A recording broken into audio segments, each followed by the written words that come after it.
Tonight on CFTK-TV News, we have more highlights of David Eby's Northwest BC visit. There's an update on Linton's situation with another out-of-control fire. And Prime Minister Carney isn't rushing to get a trade deal done with the U.S. Northwest BC's only television news team. We are CFTK-TV News. Good evening, I'm Cael Maslin, and here's what's making the news in the Northwest and beyond for today. A wildfire unfortunately got started on the west side of the Skeena River and is currently said to be located by the Kitwaga Back Road and Hazelton.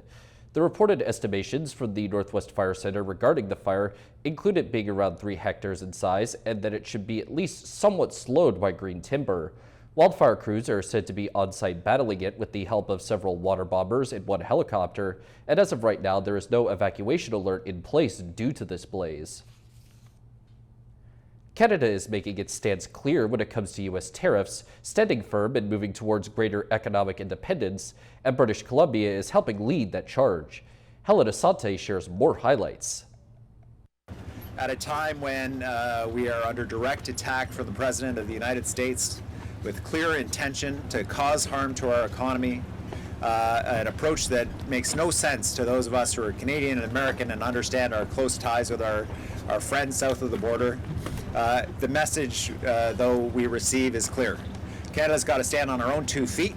We've got to build for Canadians, and we've got to make sure that we're a country that can look after ourselves. And part of that means using our resources and getting to markets other than the United States.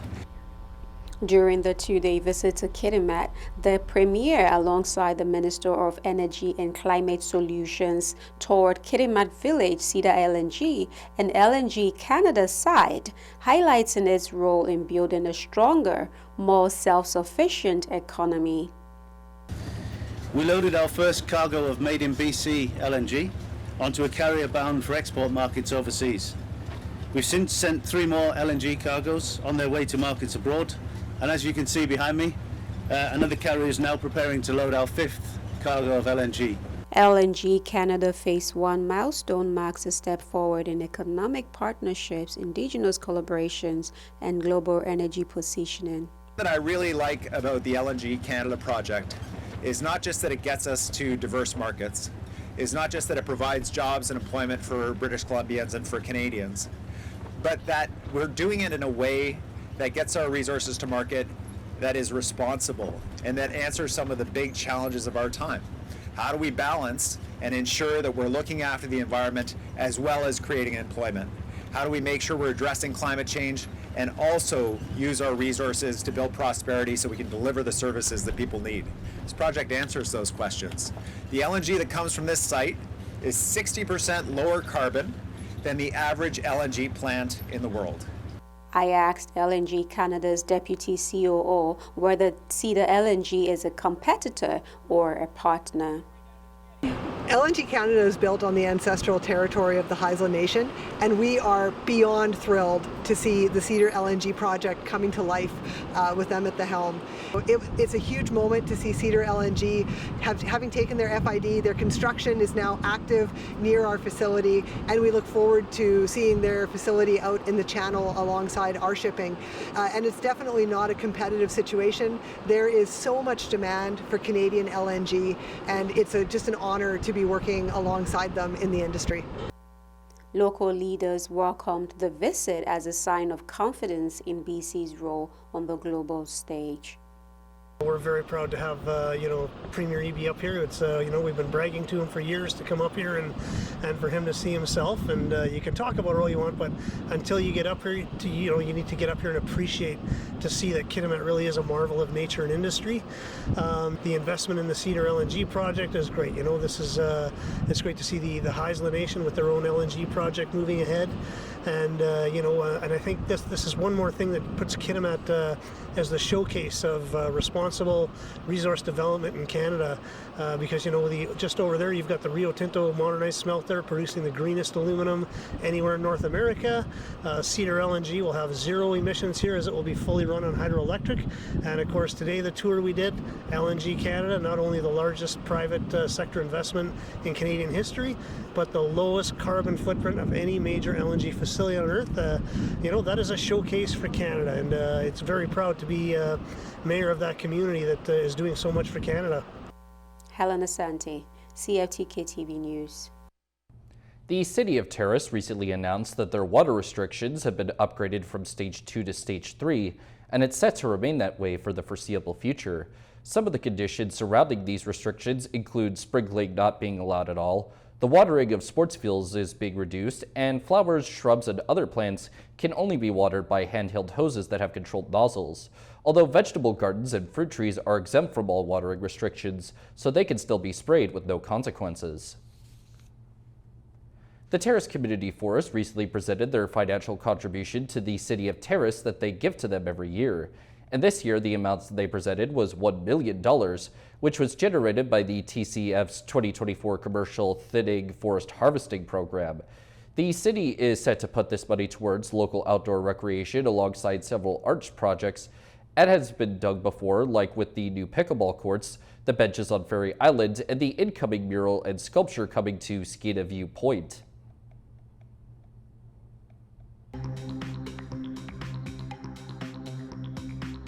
Coming up next is an update on the earthquake in Russia that gave BC a scare. Welcome back. In Linton, residents are keeping a close eye on a wildfire that tripled in size in just a day. It's burning out of control, and amid all those heat warnings, another fire suddenly shot up. CTV's Michelle Bernero is there with the latest. The air here is thick with smoke. You see it, and then the moment you step outside, you can smell that smoke, a constant reminder of a fire that has area residents here anxious. Fire burning on the mountains about 10 kilometers south of Linton.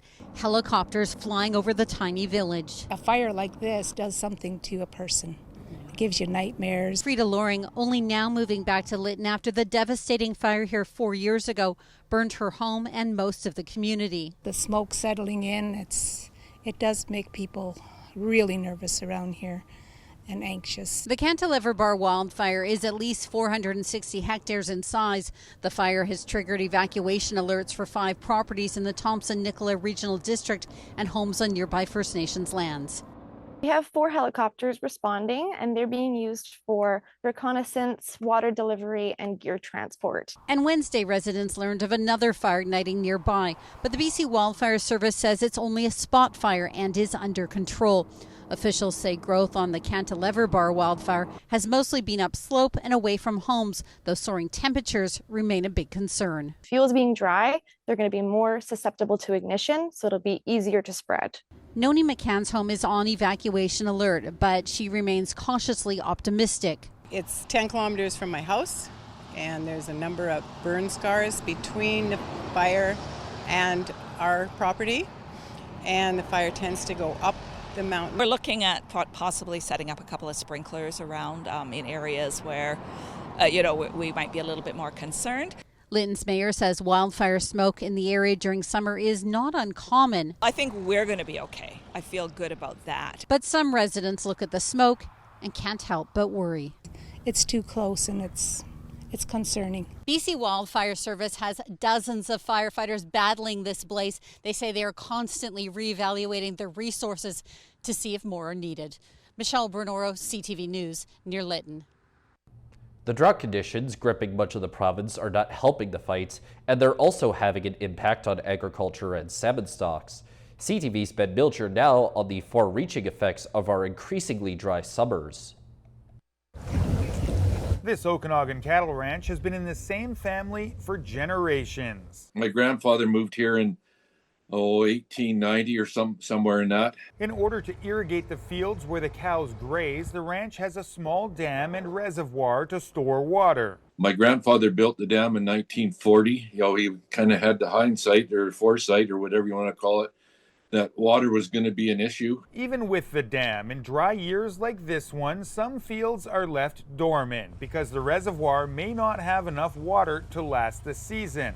Ranchers say they're willing to build more dams, but would like to see the province cover some of the liability. Under existing regulations, it all falls on the water license holder. If we could get the government or somebody else to step up and take a little bit more of the responsibility of those dams, in the risk of it. If there's floods and stuff like that, it would be a big help. The province did not immediately respond to a request for comment on the push for regulatory changes.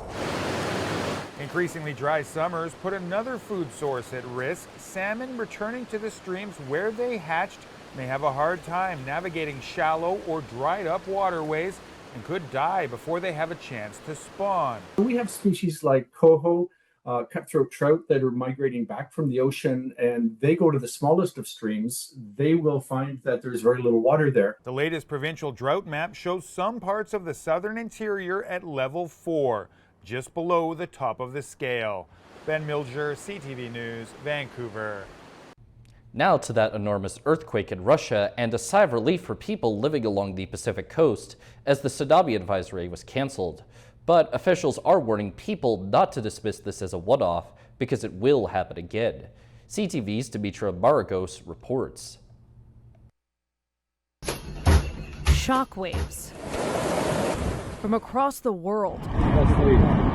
An 8.8 magnitude earthquake striking off the coast of Russia, threatening to impact British Columbia's shorelines. This is, an opportunity for a full dress rehearsal. Kelly Green, the Minister of Emergency Management and Climate Readiness, says British Columbians should not dismiss Wednesday morning's canceled tsunami advisory. It was quite a significant region that was under the advisory. Green explaining that officials initially expected waves up to a foot, but after tracking, reported waves between 15 and 27 centimeters across coastlines in BC. Not massive, but does create a significant hazard in the currents if you're near the water. This can happen again. We are on the Ring of Fire in the Pacific Oceans. Brett Gilley, a professor of Earth, Ocean, and Atmospheric Science at the University of British Columbia, says smaller wave sizes could come down to terrain. And this might be a result of exactly how the arrangement of the fault was and how the arrangement of the movement of the ground was. But the region shouldn't expect this every time. We've been lucky in this one that we didn't see a lot of heavy damage, but certainly with an earthquake of that size, it's definitely possible. Both Green and Gilley agree that the province's alert system did what it was supposed to do, which is helps alert people that they need to take action, avoiding low-lying coastal areas, things like marinas and other places near the water. Green added that she's still waiting to speak to local governments and First Nations about the response, but did say, based on the communication she saw, it's a well-oiled machine. Dimitra Maragos, CTV News, Vancouver. And now we take a look at both your nightly and weekly weather forecast. On the north coast, the night is most likely to see a chance of showers at a low of 14 degrees, while the upcoming week will have one sunny day sandwiched around many rainy and cloudy days, as their high bounces between 18 and 15 degrees. In the Terrace Kitimat area, tonight also expects to deal with a chance of showers, plus a low at 14 degrees, and the rest of the week will see a mixed sun and cloud day, an all-sun day, and then mostly rainy days after that, as their high moves from 25 to 18 degrees. And in the Bulkley Valley and Lakes District, the forecast for tonight calls for a chance of showers as well, but with a low at 7 degrees. And as for the rest of the week, sunny days will rule for a bit, and then clouds and rain should emerge eventually, with a high shifting from 26 to 20 degrees. Checking out the highways now, visit Drive BC for the latest and up-to-date conditions, and as always, drive safe out there. Highway 16 has construction work, bridge maintenance, utility work, road maintenance work, paving operations, shoulder maintenance, line painting, other maintenance planned, and a special event planned. Highway 35 has bridge maintenance. Highway 37 has bridge construction, crack sealing, road maintenance work. Highway 37A is still dealing with falling rocks between west of Mesianen and east of Stewart, along with paving operations and maintenance. And the Nishka Highway has some shoulder maintenance planned alongside some other maintenance. And this is what the roads were looking like this afternoon around the region from the view of the province's highway cabs.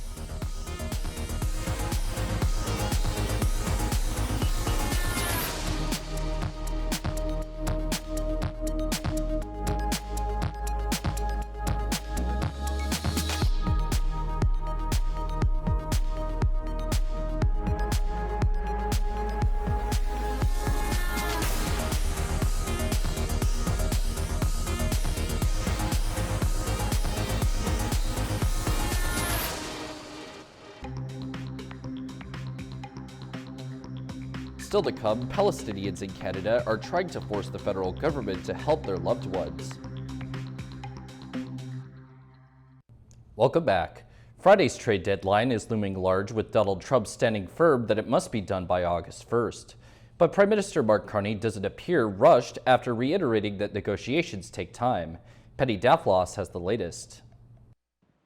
Call it a summertime trade showdown with all eyes on the White House ahead of Friday. August 1st is a very big day for this country because money is going to pour into the United States like we've never seen before. Of course, tariffs are paid by the importer, so the money will be coming from Americans, but that's not curbing the bullish, sometimes misleading comments from America's president. They've been charging our farmers 200%, 300%, 400% for years, and nobody did anything about it. Our prime minister is striking a very different tone. There are many areas for cooperation between Canada and the United States, including defense spending, security spending, investments. And Mark Carney continues to downplay the Friday deadline. Look, these are complex, they're comprehensive, they're constructive negotiations with the Americans are ongoing.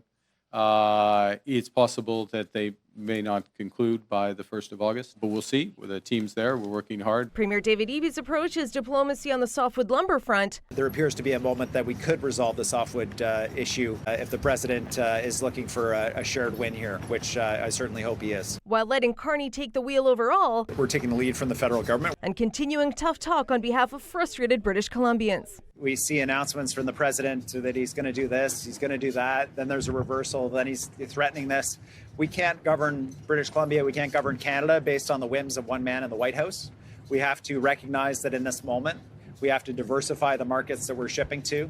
We have to stand on our own 2 feet. Canada isn't alone in playing the waiting game. Dozens of countries are working towards Friday's deadline, waiting to see if it's just another tactic or a true due date. Penny Daflos, CTV News, Vancouver. Palestinians in Canada are on edge as their family members remain trapped in Gaza. Dozens held a sit-in outside the local immigration office, demanding for the federal government to step up in bringing them home. It comes as Mark Carney said that he will recognize Palestine as a state. CTV's Yasmin Gandam reports. Nariman Ajour lives in Vancouver with her husband, but the rest of her family is trapped in Gaza. My brother was killed in October 2023, 19th of October 2023, and he left behind his son and his wife. I'm trying to get them, my elderly parents, my deceased brother family. She has been trying for more than 18 months. All the necessary steps completed, including the temporary visa application, but there's been no progress. There is no food there, so to stay silent and not do anything like this was the last option for us. She joined dozens of others advocating for the federal government outside Vancouver's citizenship office to do more to reunite Palestinian families and bring them to safety. The temporary visa program was announced in January of 2024. Immigration, Refugees and Citizenship Canada says its hands are tied. The primary challenge is the IRCC does not have a presence in Gaza and the borders are closed. Some families have even said, bring them here and detain them until you can verify who they are. We just want them to be alive. This Vancouver lawyer says all the red tape is like nothing he has ever seen before, and he expects more from this country. Modify the visa process in this instance so as to offer emergency visas for people who have fulfilled all of the requirements other than the biometrics. It comes as Prime Minister Mark Carney addressed the crisis in Gaza at a press conference Wednesday. Carney says the level of human suffering in Gaza is intolerable. Canada intends to recognize the state of Palestine at the 80th session of the United Nations General Assembly in September. Still, for Palestinians like Ajour, she hopes those words turn into action before it's too late. Yasmin Gandam, CTV News, Vancouver. And now we turn our attention to how the stock markets are looking as of today compared to yesterday. The Canadian dollar is down 18/10 of a cent. The price of gold is down $4.20. Oil is down 74 cents. Natural gas is up 6 cents. Aluminum is up $3. In Toronto, the TSX is down 110.18 points. The Venture Index is up 0.75. In New York, the Dow Jones is down 330.30 and the Nasdaq is down 7.22. Still ahead, questions surrounding a cyclist's death still haven't been answered. Welcome back. It's been 2.5 weeks since a cyclist was hit by a vehicle and killed while completing in the Okanagan Grand Fondo in Penticton. As Ava Choi's colleagues mourn her loss, they're questioning why they still have no answers about how the accident could have happened. CTV's Shannon Patterson reports. Ava Choi began working in administration for Vancouver Fire Rescue in 2015. The head of her union says it was Choi's firefighting colleagues who got her into cycling. She picked it up and just went for it. She was very fit mentally and physically, and really enjoyed the challenge of physical activity. Choi was competing in the Okanagan Grand Fondo in Penticton on July 13th when she and 2 other cyclists were hit by a vehicle. The 49-year-old did not survive. My understanding is she was one of the leaders in that race at the time of the accident too, so that just goes to show her passion and her fortitude, right? Choi also worked in the film industry as a stunt performer. Her credits include the movies Pacific Rim and Fantastic Four: Rise of the Silver Surfer. Stunts Canada posted to Instagram, "Ava, it was a true privilege to work alongside you. Your kindness, humor, and unwavering dedication left an indelible impact, not just on the job, but on all of us who had the honor of knowing you." So their community is hurting right now. We're hurting here at 15, particularly my bargaining committee members and staff, and have some questions around how this all happened. Grand Fondo organizers haven't released any details of how the accident happened, and Penticton RCMP will only say they're still investigating. Generally for something like this, there's barricades, there's road closures, etc. So how did this individual get on the track, and not only that, a head-on with Ava and 2 other cyclists, which caused Ava's death? So we'd like to get those questions answered, not only for us, but of course for her family and friends. In a GoFundMe created to cover funeral expenses, Choi's family said her determination, energy, and generosity touched so many lives. Ava was small in stature, but mighty in spirit. She was a fire dragon through and through. You knew, or at least I did, by being around her and watching her, that she had this quiet confidence. And for me, that's how I will remember her. Shannon Patterson, CTV News, Vancouver. BC's police watchdog says its chief civilian director has determined that reasonable grounds exist to believe that an officer may have committed an offense in relation to the use of a gun during an incident in Prince George 4 years ago. The Independent Investigations Office says police had approached a man near the North Star Inn on May 31, 2021, and fired shots during the ensuing interaction. The office said the man sustained a serious gunshot injury, and it said that after reviewing the evidence, they have forwarded a report to the BC Prosecution Service for consideration of charges against one officer. That's all of our news for now. For everyone here at CFTK-TV News, I'm Cael Maslin, and thanks for watching. We'll see you next time.